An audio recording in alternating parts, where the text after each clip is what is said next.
안녕하세요. 녹색정의당 비례대표 후보이자 대변인인 조천호입니다. 정부 여당은 원전 확대를 통해 기후위기를 막고 경제를 부흥시키겠다고 합니다. 그러나 최근 국제적인 보고서와 논문에 따르면 이것은 헛된 희망에 불과합니다. 이에 대한 브리핑을 시작하겠습니다. 도대체 원전 르네상스가 어디에서 일어나고 있는가요? 2023년 전 세계에 새로 설치된 태양광과 풍력은 전년도에 비해 각각 85%, 60%가 증가했지만 핵발전은 30%가 줄었습니다. 그 발전량을 보면 태양광은 400기가와트를 넘고 풍력은 120기가와트에 달하는 반면 핵발전은 고작 5기가와트를 약간 넘는 수준입니다. 핵발전은 재생에너지에 비해 고작 1% 정도일 뿐이죠. 2009년에서 2023년까지 전 세계적으로 발전소의 건설과 폐기까지 모든 비용인 균등화 발전 원가는 태양광은 83%, 풍력은 63% 떨어졌습니다.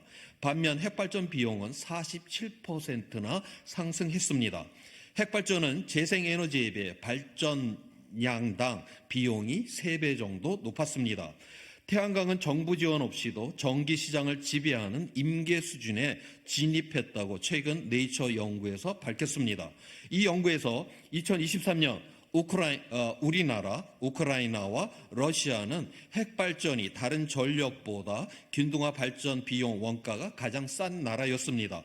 반면 이 세 나라와 석탄 발전이 가장 싼 일본을 제외한 전 세계 대부분의 나라는 태양광과 풍력이 가장 싼 전력이었습니다. 2027년이 되면 우리나라도 태양광이 가장 싼 전력이 될 것이라고 이 네이처에서는 전망을 했습니다. 이러한 추세에 따라 주류 시장에서 핵발전은 퇴조하고 있습니다. 2003년 이후 20년 동안 전 세계에서 신규 핵발전소가 103기 가동되었지만 가동이 중단된 것도 110기였습니다. 전력망의 신규 원자로 중 50개가 중국에서 이루어졌습니다. 2019년 말부터 2023년 중반까지 전 세계에서 28개의 신규 원자로 건설이 시작되었습니다. 이 중 17개는 중국에서, 나머지 11개는 러시아 핵산업 기업에 의해 이루어졌습니다. 이들 나라는 우리가 접근할 수 있는 핵발전 시장이 아닙니다. 동유럽과 중동 국가들이 핵발전에 관심이 있지만 에너지 시장에서 빈약한 수준일 뿐입니다. 미시시피가 터키에서, 히다츠와 도시바가 영국에서 수주한 핵발전 사업을 포기했습니다. 이미 투자한 수조 원은 매몰 비용으로 처리를 했습니다. 이는 계속 진행할수록 더 큰 손실이 예상되었기 때문입니다. 핵발전소를 짓다가 파산 상태에 몰린 미국 웨스팅하우스를 인수한 도시바는 지금 몰락의 길을 걷고 있습니다. 이제 핵발전은 비용과 효과 측면에서도 고려를 해야 합니다. 핵발전 수출 시장이 수백조 원이라는 우리나라 핵발전 찬성론자 주장도 헛된 희망에 불과합니다. 게다가 미국 웨스팅하우스는 한국이 핵발전을 수출할 경우 한국형 원천 기술에 대해 지식재산권 소송을 제기하며 발목을 잡고 있습니다.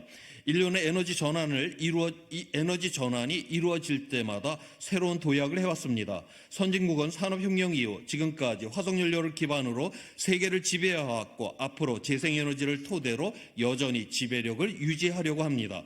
미래 산업 경쟁력은 재생에너지 경쟁력에 달려있기 때문입니다.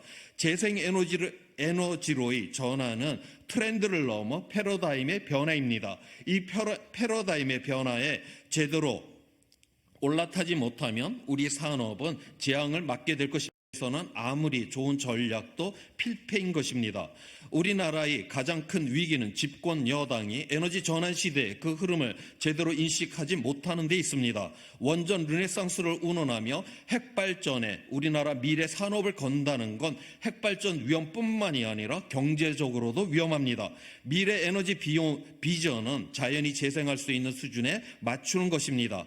기후위기를 막고 더 나은 세상을 만드는 데 있어 재생에너지는 징검다리지만 핵발전은 걸림돌일 뿐입니다. 녹색정의당은 윤석열 정부의 정부가 우리 경제를 망치게 둘 수가 없습니다. 윤석열 정부의 정치 수명 연장을 막아내서 핵발전소 수명 연장을 막아낼 것입니다. 녹색 정의당은 설계 수명이 만료된 핵발전소 수명 연장을 금지하고 신규 핵발전소 건설은 중단하여 그에 상응하는 전력을 재생에너지로 충당하겠습니다. 고맙습니다.